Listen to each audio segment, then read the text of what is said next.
Welcome to The Wine Talks, the podcast where we discover the stories, people, and passion behind the world of wine. In every episode, we explore personal journeys, memorable wines, and the stories that bring people together. Hosted by Melvin Hardey. Pour yourself a glass of wine, sit back, and enjoy The Wine Talks. Ladies and gentlemen, welcome to a new episode of The Wine Talks. Today we have a new guest, Pardon Taguzu. Welcome on the show. Pardon, for the people who do not know you yet, I saw a beautiful documentary about your entering the World Championships of blind tasting. Can you tell us something about your journey there? Thank you very much for having me. Of course. In the beautiful Maastricht. First time being here at Apostle Youthful. So thank you very much for having me. My wine journey is it's not an ordinary story because I don't come from a wine background per se. To say I come from a Pentecostal family, and this is for us. Our culture is you're a Christian. You don't drink, you don't smoke, you don't do nothing at all. So all you do is to focus on your grades, get a white collar job, start a family, and then live a happily. Die happy. Die happy. It's I'm Zimbabwean, as you know, and born and raised in Zimbabwe, but born like literally close to Mozambique. Yeah. So this is the eastern highlands of Zimbabwe, the most beautiful part of Zimbabwe when it comes to scenery and everything else. And then my father used to work for the government for the District Development Fund, which was like an NGO, so non-governmental organization, but funded from outside. So we were very fortunate that at a young age we could see Zimbabwe because he was moved from one place to the other because he does development of districts. So we lived in many parts of Zimbabwe, but I was born closer to Mozambique in Eastern Highlands and Ronde Valley, which is and Mutare. And then we later on moved closer to Harare, to the CBD in Goromonzi. We lived there as well. And then after that, we moved to the CBD. And then eventually, life happened. My father passed away in 1992. And then I was only left with me, my sister, and my mom. Yeah. And then we lived as two until I went to college. And then also until my sister went to college. And then, this was during a time where it was very interesting in Zimbabwe. I'll call it interesting because challenging. Because this is during the 2006, 2007, 2008 hyperinflation, and the country also had sanctions, and we barely didn't have groceries in the store and everything. So we were scraping to actually make ends meet. making ends meet.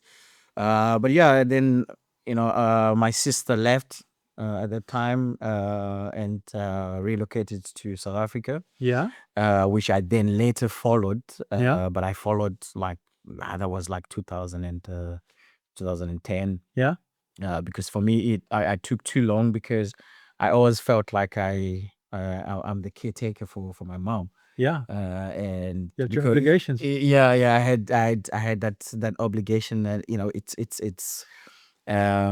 it's quite unfortunate at that time because obviously I'm also still a child, but then I have to to act as the responsible the man of the house. man of the house as well.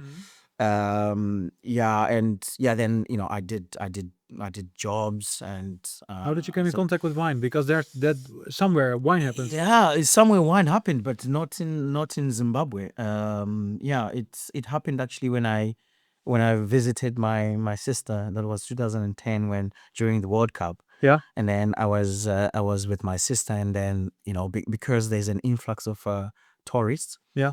and where she lived, there was a hotel which was like very scenic Dutch old building, Mhm. which also belonged to the owner, was actually half Dutch, half Spanish. Mm. So they were short staffed, and then they also were asking around the valley, like, okay, can we have some extra hands? So I got a job there Yeah.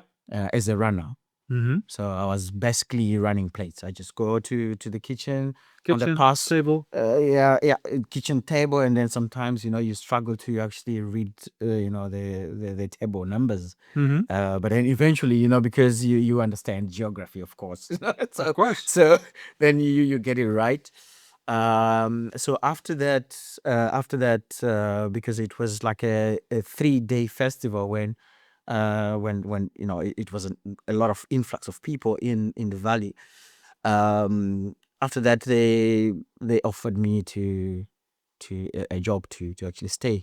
Yeah. And mind you, here I was just on a visitor's visa for me. Mm-hmm. Like, so visitor's visa was just like 90 days. Mm-hmm. Then I said, yeah, well, you want to give me a job? Yeah, of course, I would accept the job. But, I literally did not have the intention to stay, because I was always thinking about my mom. Okay, she's alone. Of course. I know our routine. When we wake up, I make breakfast, and then we do, we do everything together, and then I know where she is, and where she is where I am, and so that kind of thing. So I didn't have the intent to actually stay. But then also something was striking me, like, okay, if I'm going back home now, I'm not working.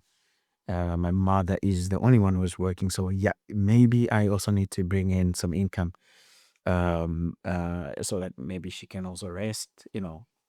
So so then I took the job and worked only for like 2.5 months as a waiter. Mm-hmm.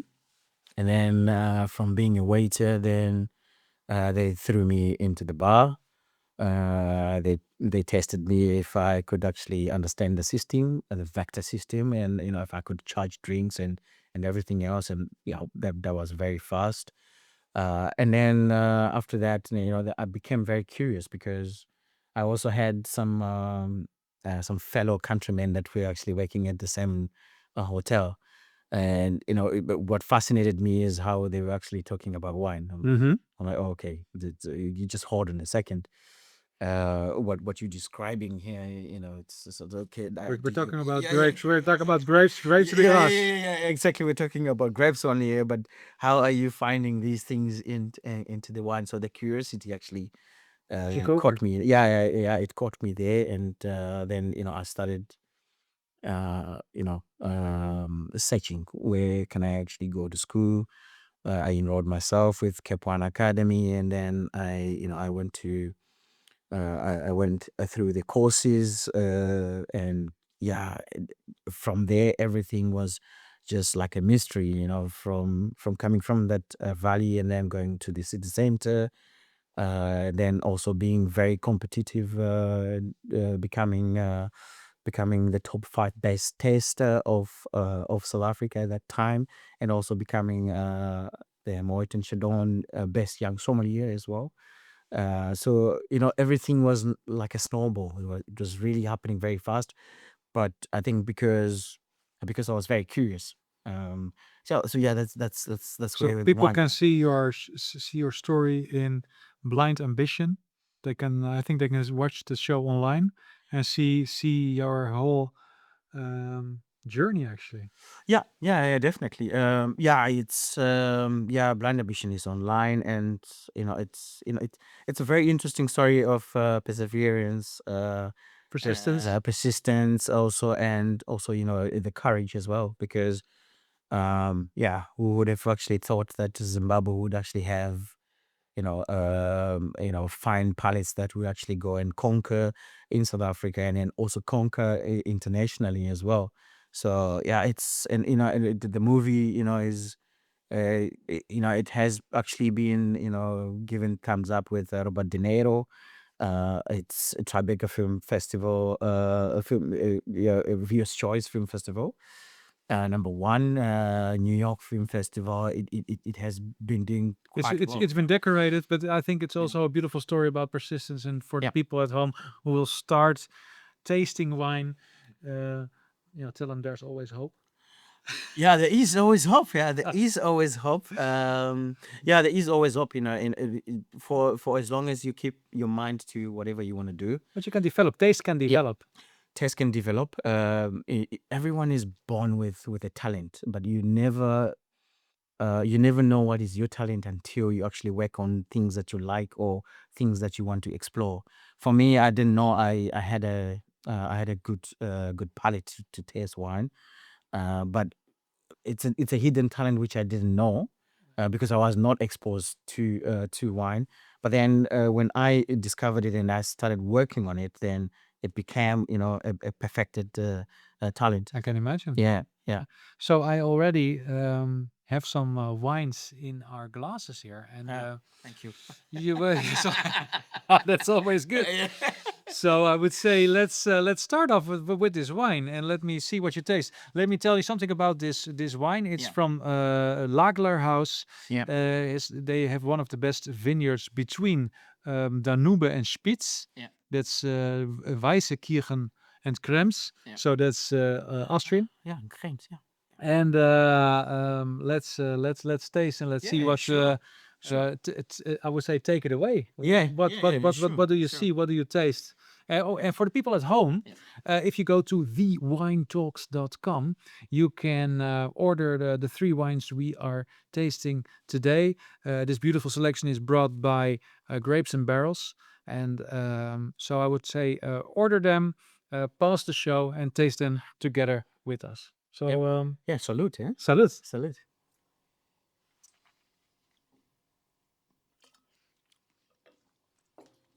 So are you familiar in the area?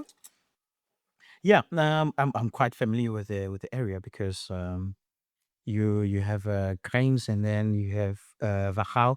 Yeah. And then just right above it you have Wijn Wittel, Yeah.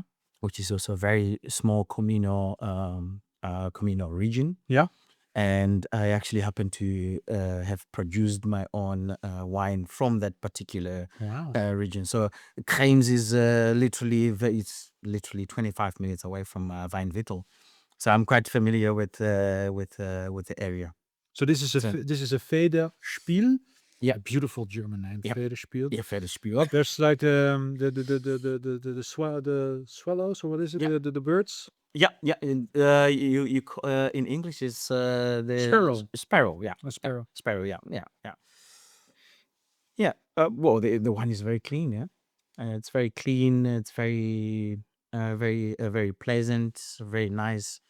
Sharp, high Sharp acidity. Yeah, of course. That's Austria. Uh, yeah. Yeah, good precision. Yeah? Good precision. This is what you would expect from a Grüne Veltliner. Mm-hmm. You expect it to be very clean. Has this bit more round aromatic, which are a bit more floral. Mm-hmm. Yeah, the palate is also quite lingering because you have to have more. You have to have more. You have to have It more. it tastes like the second glass. Yes, better the third glass.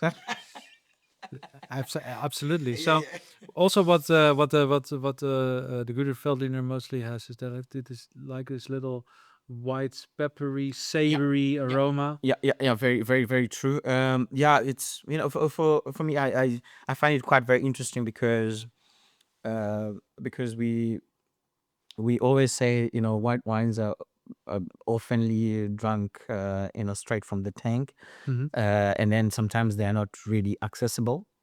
But this is actually a very good example, which is very accessible. It's not really too much high acidity. It's just the perfect acidity.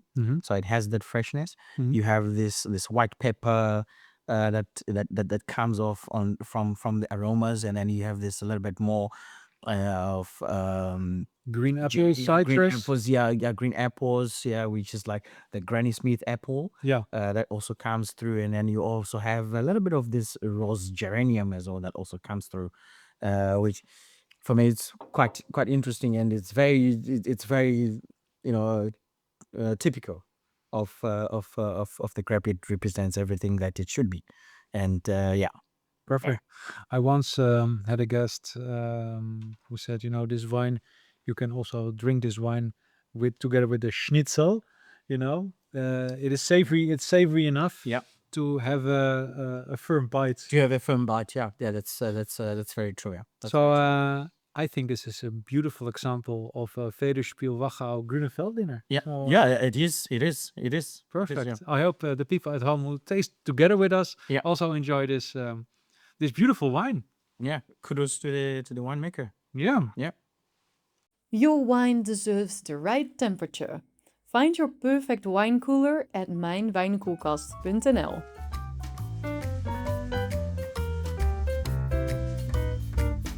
Okay, pardon. To challenge your taste buds, I have a second white wine, and I want to let you taste this one. And please elaborate. What does this wine? How is it different than the last one? And how do you perceive this wine? So Okay. take it away. Okay. Oh yeah, well, definitely different, huh? Aroma wise, this is a bit more complex than the previous one. Although the other one was also a refined wine. Yeah, the other one was not taking anything away from the last one, but it's just now different because the other one was clean, precise, and very straightforward. And then now here, this is a little bit more like a one that I would actually maybe take on a date to impress. I think it's a little bit, you have now a little bit more of that biscuity kind of aromas, more like orange zest as well that you also get from this. It almost feels like it has seen some oak, but very very old barrel. But I would actually then confirm that on the palate when I get to the palate. It has also this quite this very familiar kerosene aromas, which most of the time suggest a Riesling, but I'm not saying it is a Riesling. What the French call goût de pétrole.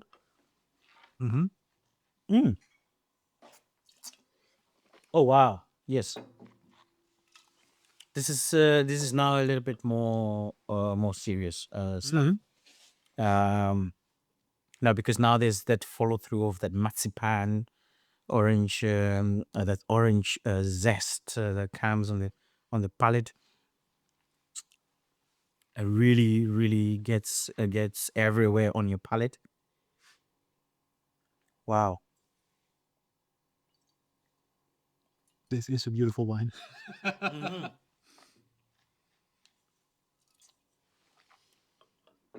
Wow. Well, I could say still by standard, I think we're talking about this could be a grosses Cavets if we're in Germany. This is like a bit more probably coming from an old vine, single vineyard as well. This also could it could have actually have seen some oak because I have that roundedness on the palate, but it's not nude. Really old barrels that really just bring up the body of the wine. Could it be that it's kept on the lease a bit? It could, but yeah, the lease is although I'm getting more of that structure, I would, yeah, the lease, I don't know, I would be damned if it was lease. Oh yeah. Yeah, but yeah, we're still in Austria. I think this is yeah, this is coming from a Schloss soil. Yeah, we're still in Austria. This could be a very, very impressive Gruner Veltliner. Yeah. Well, exactly. That's what it is. It is the same winemaker. It's still Gruner Veltliner. It is a single vineyard, yes. Hinter der Burg, and this is Oh wow. a beautiful Schmaragd. Oh, Schmaragd. Yeah. That's like the highest classification. Yeah. of, Grosses Gavets. it If is- we're in Germany. Yeah, yeah. exactly. Yeah. Yeah. This is yeah, one of the best Wow. you can have over there. This is for the people at home. This is really complex, full-bodied, beautiful wine. This is a wine where you can actually, I would almost say, it's like it had nothing to do with Burgundy, but nothing with Pinot Noir. But Yeah. when I say a Burgundy Pinot Noir, I always see that as a sort of wine where you sit back, Yeah. relax, Yeah. enjoy a few hours of just Yeah. enjoying Yeah. the Yeah. time. This is a Yeah. wine where you can take the time for Yeah. to enjoy and to Yeah. savor Yeah. and to enjoy. And this is for me absolute perfection. I Yeah, it really enjoy this. It also has a very good body as well. Huh? Very good body, and yeah, this is It stays for seconds and seconds, huh? yeah, yeah, yeah, yeah. Or I mean, I would say half a minute, but Yeah. it's really long. Wow. Wow.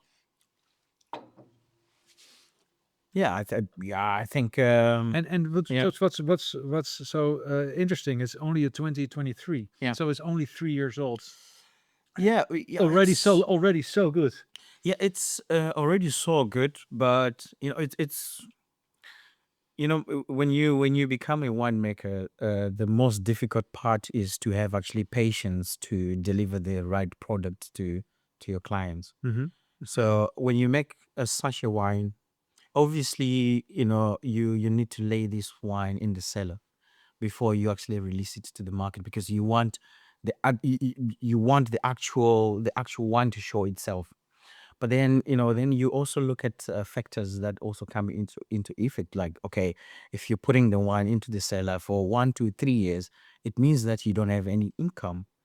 You actually you're actually paying for storage and everything else, which then some winemakers then lose the patience and then just immediately release the wines.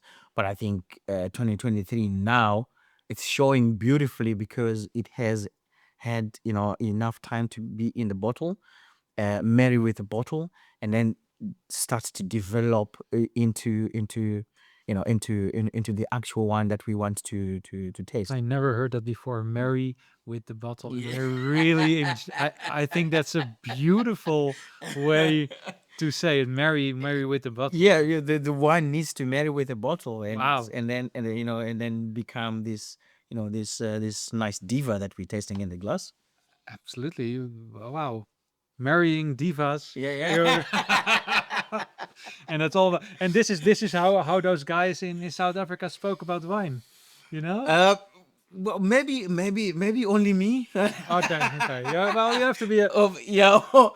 But wine is a very interesting. It's a lifestyle. It is. We taste these wines. That's not just by coincidence. This is our lifestyle, and the best way to actually describe wine is to relate it You betcha. to your life. Yeah. You bet. I Yeah. never heard somebody speak about spinach this way. Yeah. Although I like a good spinach, but I love a good bottle of. There's a fest for everything, right? You betcha. You betcha. I think words, and I think sometimes for people who are not into the wine, really deep into wine, they find it really hard to grasp the words we sometimes use Yeah, to yeah, very true, very and, true. and sometimes it creates a distance. Yeah, very Uh, true. but then again, it should be fun as well, and It should, yeah, and you should always search for words that fit you. yeah, And yeah. That's very true. So for me, yeah, I'll give you a little bit of a snippet of my experience. So the first time I tasted wine, my first one I tasted, it was a Chenin Blanc from Babylon Victorian. Yeah. So then you have the tasting notes that are on the back of the label. It talks about gooseberries. I'm in South Africa. There is no gooseberries. what is a gooseberry? Yeah, yeah, exactly. I've never tasted a gooseberry before. So when you are now trying to tell me that a gooseberry tastes like what you are tasting in this wine, then it becomes very difficult for me to actually pinpoint. Okay, what is a gooseberry? Tie the knots. It's not. Yeah, yeah, exactly. And the closest thing that we had to gooseberry is not even a gooseberry; it's a Cape gooseberry. It's yellow, and gooseberries are in New Zealand. They're different. It's a different ballgame. So then, what I then started doing is making sure that when I go to tastings, I know my surroundings. I know where I grew up from. I know the forest where I was walking into. So I then now start to remodel my wine vocabulary based on what I can identify. And then that even actually made me a better taster because then I could identify a wine's blind easier than what I could if I'm just going with what is prescribed on the label. So wine is very personal, Mhm. and everyone should not be intimidated. Like if we talk about the terminology, the jargons that we should talk about, Mhm. no one should think like, okay, yeah, then I'm actually prescribed to taste that because palates differ, and if palates differ, is someone comes from India, someone comes from Africa, someone comes from Europe, someone comes from America. But some Yeah. terminology is completely wild. I mean, last week I saw a wine menu, and they spoke about a voluptuous wine, a foxy wine, those kind of things. Like Voluptuous, is it like I don't know. Yeah, but Yeah. completely. Yeah. And then again, what does that say? Is that good? Is that negative? That sounds like a sales pitch. Yeah, and sometimes there's just three words like Yeah. apple, citrus. Yeah. Uh, that doesn't really work. So Yeah. what would you say? Would you use a technical term, or would you like a romantic term, or something in between? No, I think like I said, I'll still stand by it. Wine is personal. Hmm. And for you to enjoy wine, you need actually to personalize the reference.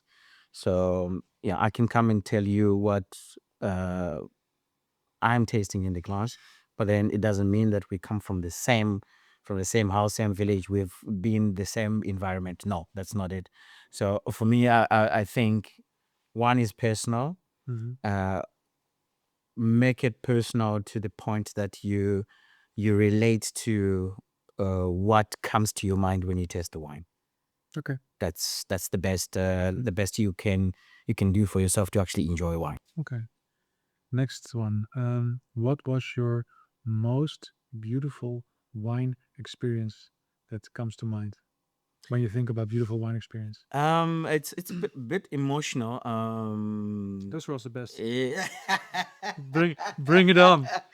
Um, so we were actually on the road, and we were going to the World Blind Tasting Championship, Yeah. and we with the film crew of Blind Ambition with Master of Wine and Rukaya, and we slept at Schloofhorats in Vaals. Mhm. Um, so okay, the environment was actually set up for this emotional part. Oh, really? Yeah, because were tricked. I don't know if you were tricked because because it really set everything for that. We had a tasting there, and then after the tasting, and then we were showed our rooms. My room, I was sleeping in a room. The bed was actually made in 1974. Yeah, it was still intact. Wow. Still intact. Not it was this old hood. Very amazing. But then we went down. We did a blind tasting as a training, and then after that, then we went to dinner. So the most magical part is we tasted a 1954 Riesling, which was a Spätlese. Yeah. A And little bit sweet. So. yeah, of course, there a bit of some residual sugar there. Yeah. And that is exactly my mother's vintage. And I had actually lost my mother 3 years down the line. Oh, did you? Yeah. So for me, that was like that's there's no moment in wine that I would treasure than this one, because no one actually knew that okay, this vintage is a significance to anyone here in the team. But then that bottle just came. It was only one bottle, and then Dr. Philip Pep actually went into the cellar. He was like, I'm gonna look for something But interesting. was it blind, or did you already know what to? No, it was actually blind. It was blind. So Yeah. you took Yeah. It struck you. The wine was. The wine was like literally magical, and it was like, okay, out of this world, and it happened to be my mother's vintage. And I don't think there's any other. There's no coincidence. Such things are coincidences, right? So that's. Yeah, It had to happen. yeah, it had to happen, but then Beautiful. it happened at a time when I didn't need it because Of course. yeah, because then I was like, what? Well, sometimes Yeah, life you taps you know, on the shoulder, and sometimes it hits yeah. you with a sledgehammer. Sometimes it just Yeah, happens. yeah, very true. Yeah, But very beautiful, true. beautiful, Yeah, beautiful, and yeah. it's so great that you Yeah. had that. It's a Riesling, and it's not. I would have imagined you told me it's like a Mouton Rothschild or the big names. But The big names. I've tasted all these big names and everything else, but I don't think I could sentiment it to that occasion and that emotion and that feeling. I don't think you'd give me a DRC. I would still choose that particular wine, because that's what strikes me, and that's what actually gives me memory of what is dear to me. Not saying DRC, I wouldn't say tomorrow, no, give it to me. But at that moment, the moment was perfect for that, and it's a moment that still is stuck with me. Wonderful. Yeah. Wonderful. I think the wine is all about that. I think it's all about creating moments, and that wine is connected to moments, and sometimes Yeah, it's true. Yeah, that's you create a moment with wine, and Yeah. sometimes wine brings you back to a moment. Yeah, that's very true. Yeah, true. And wonderful. Thank you so much for sharing. No, thank you. Well, thank you for asking. Thank you for provoking the moments.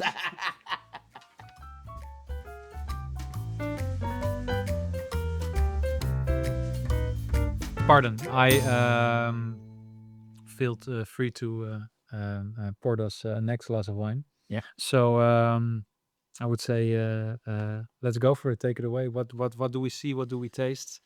Yeah. Take people on this little journey. journey. Little journey, right? Oh, yeah. Wow. Well, it's a Friday, right? I was thinking it's too early, but It's never for wine. yeah, It's never too early for wine, though. never too early.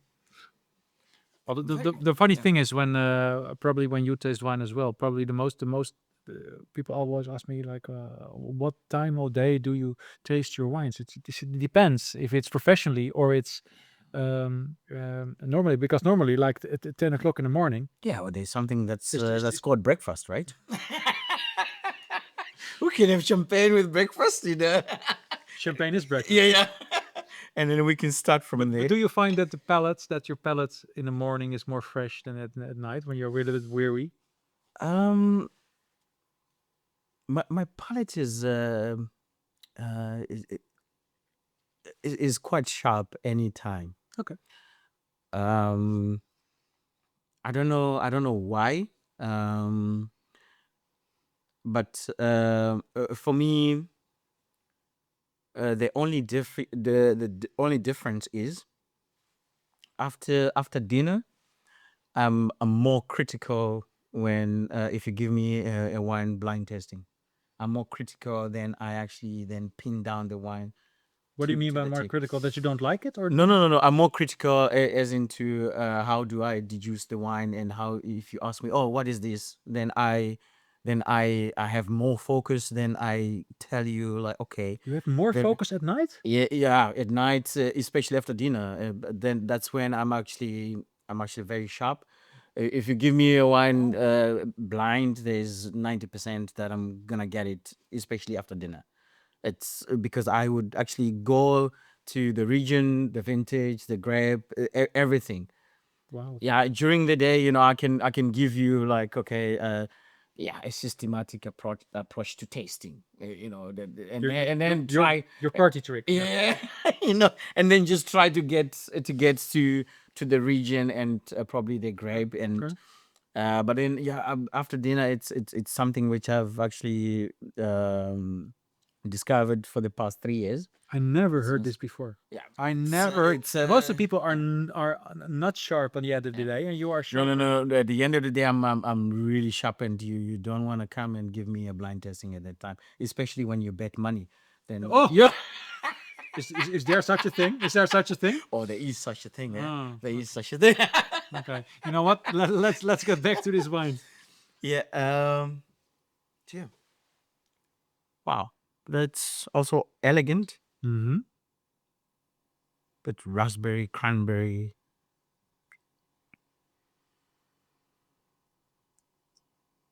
A little bit of the slight notes of uh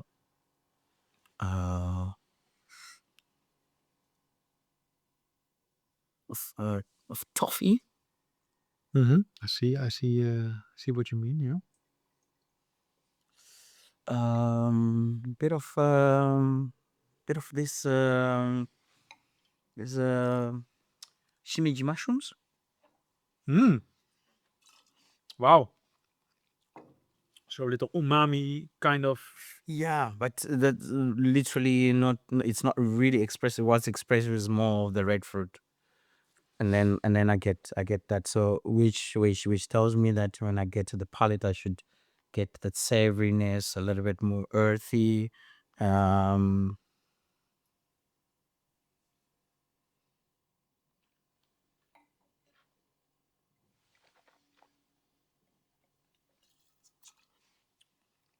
yeah, yeah. I have very nice follow through of it's cranberry, it's raspberry. Still, I get this savoriness, a bit more earthiness as well, which confirms also that mushroom, that shimeji mushrooms as well. Mm-hmm. But very elegant, very elegant. Um, This is a pleasant wine. I think you made it a point that we only taste pleasant wines. Yeah. Yeah. I mean, you know what? Sometimes I can also taste a wine which I don't like, and when I do like it, I want to get my point across now. Okay. I think we're still back in Austria. Mm-hmm. I don't have a lot of tannins from this one that I can actually point to any other region, but I think we're still back in Austria. I think it's a very nicely well made tired. I think. And when when it walks like a duck and it quacks like a duck, call the doctor now. Then it's wild. Oh, perfect. And then it is a duck. Then it is a duck. Then it is a duck. Oh wow. Oh It's wow. crafted in the supervision of the Wine University of Krems, represent the top level Uh-huh. Austrian winemaking. Wow. But very elegant, huh? This is a very elegant wine. Um the precision, eh? It is razor sharp. Yeah, It's like razor sharp, very fresh. This is some you can drink a glass. Yeah, there's like in the afternoon, in the evening. This is like literally something that you want to enjoy. And it's a little yeah, it's a wine that you'd ask for a second glass. bit. Yeah. It is also a little bit juicy, a little bit succulent. Yeah. It is Yeah, very succulent, and yeah, it's inviting. it is And, definitely yeah. inviting. Yeah, it's very inviting. Wow. Perfect. So that's 3 in a row perfect wines from Austria. So people who are tasting at home together with us, please let us know what you thought of these 3 Austrian wines. I think they're absolutely stunning. So Very good lineup. thank you. Oh, And thank you, Grapes and Barrels, for the beautiful lineup.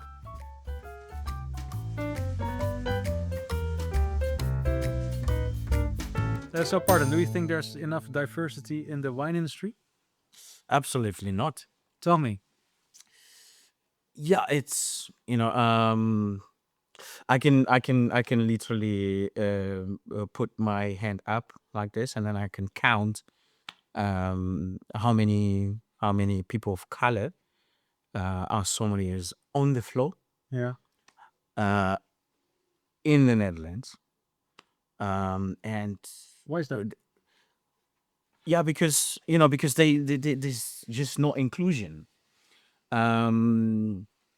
There's just no inclusion because the wine industry has always been mapped as it's a culture from Europe, from not native African countries, and not reserved for people of color. And with that being said, then you see opportunities actually being shut down Mhm. from people of color.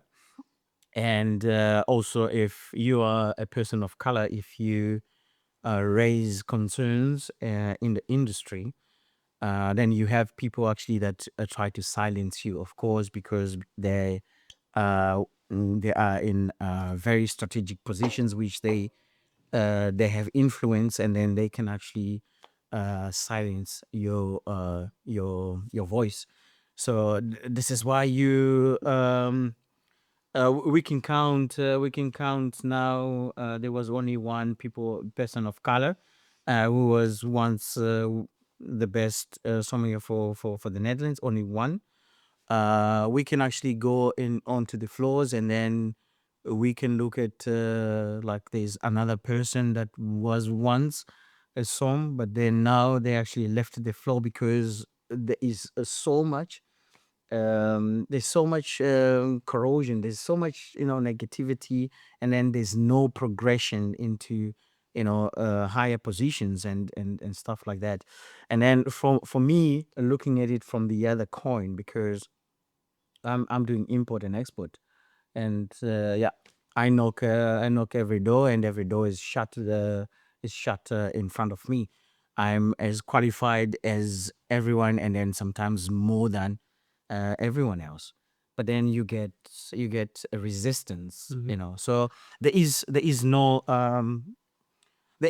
diversity, and I wish diversity could actually come, because it's actually the only thing that can actually bring people together, because the hospitality industry is a people's industry. Of course. And if it cannot bring people together, it can only divide them. Hmm. So, are there enough people who are interested in becoming a son? from all around the world? The hell yeah, there is. Hell yeah, there is quite a lot of people. But for myself, I get quite a lot of feedback from people asking me how can they map their path to become become me, or come to where I have actually uh, gone, and what I've actually achieved, how they can actually do it. There's quite a lot of people, but this mindset of a reservation of this industry No. to a different race than the other race, it's absolutely diabolical. And for me, I think in 2026, this is we're moving faster, and then there should be more diversity at the highest pace it could be. It's we need to also increase, the consumption of wine per capita. Exactly. You also need the African market. You need these markets And I to. think you are in a beautiful position of being a voice and being an absolute great example of determination and persistence. If you want to, you can, and just go for it. And it's the road is not an easy one, and It's the more qualified you will get, the more intense your road was gonna be. But Yeah, yeah, very very true. if It comes. eventually it all leads to the land of milk and honey. Yeah, it leads to that, but also it comes with consequences as well, because I've also suffered some consequences already. And yeah, it's like you get your voice out there, and then But do you yeah. think another something completely 180% something completely different? Do you think the wine world is changing? Because back in the day, Yeah. when I did my hospitality management degree, it was a lot of old gentlemen drinking wines, real classical, reserved. I see in the last 5, 10, 15 years, I do see a lot of changes. And I do see that the wine industry also needs change because people drink less. People, and I don't want to encourage people to drink. I want people to encourage to taste and to enjoy and to savor and to Yeah. cherish Yeah. and not to drink more alcohol, but to drink better wines. Yeah, I can answer you in different parts for your question. It depends which markets do you want to address with your question. If you're asking for the European market, not as fast as it should, Mm-hmm. because we all know how many graduates are actually graduating from the hotel school and everything else that wants to actually be in positions, right?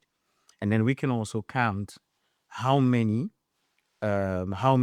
senior sommeliers or senior wine beverage managers or whoever, they are just sitting at the top there, but not moving anywhere else.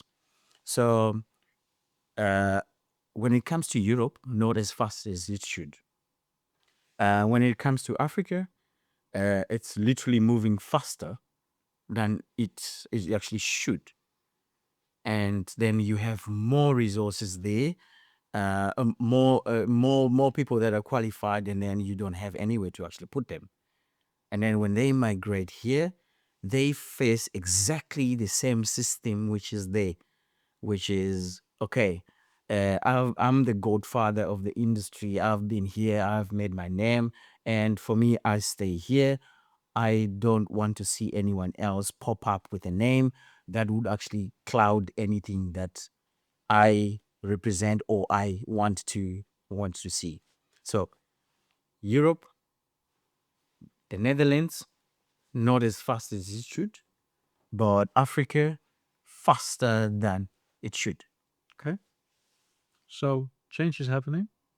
Opportunities are out there. People can see on screen your road to your wine adventures, and probably your wine adventure will not stop here. Yeah. So, Pardon, I want to thank you for your visit. I really enjoyed talking to you, speaking with you, uh, tasting beautiful wines together with you. Yeah. I have something to give you. Oh. I have this beautiful box Oh. with There we go. the wine talks, Oh, there we go. and there's something inside from grapes and barrels. Oh. A beautiful Bordeaux bottle Yeah. for you to enjoy, and this to think back of this talk. Yeah. Also, Thank I'm going to give you 2 copies of Philosophy. This is where wine meets philosophy. A dear friend of mine wrote them, Yeah. and he wants to give you his insights on his philosophical thoughts. So, Oh, from thank you. from the world self-declared philosopher. So, Thank you. thank you so much for Yeah, thank being you. on the show, and hope to see you very soon again in the world of wine. Yeah, thank you. Yeah, thank you very much. Thank you very much. And thank you to your viewers. And please go and watch the episode and enjoy. Make sure that the wines that we tested here, you purchase them, because these were actually very good wines. It does not come very easy, especially from me. So enjoy, guys. Thank you for watching and listening to The Wine Talks. Please follow, like, and subscribe to our channels. Share this channel to help us share our love for wine with the world. Would you like to contribute to The Wine Talks? Contact us. The Wine Talks was brought to you by Branding for Wine. Elevate your wine brand. All wines in this episode, including the wine gift, are brought to you by Grapes and Barrels. Your wine deserves the right temperature. Find your perfect wine cooler at mijnwijnkoelkast.nl. Wijnglas Specialist. Find the perfect wine glass at Wijnglas Specialist. Wijnglas.com. The Iberian. From Spain's finest producers to your table. Podcaru. Podcast volledig ontzorgd. Jij gaat zitten, wij regelen de rest.